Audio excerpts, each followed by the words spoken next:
So in this video I'm going to show you how to fix TikTok login problem in less than 1 minute. So all what you have to do is open the settings on your phone, open the apps manager, go to the apps like this. On this page you will find all the apps that you have on your phone.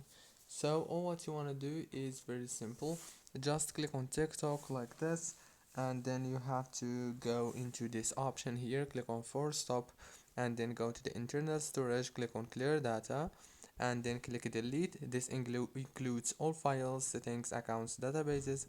Everything is gonna be deleted. Go back and click on the data usage and make sure that the background data and the roaming data are disabled and the mobile data and Wi-Fi are enabled. Now you have just to do one last thing, which is restart your phone.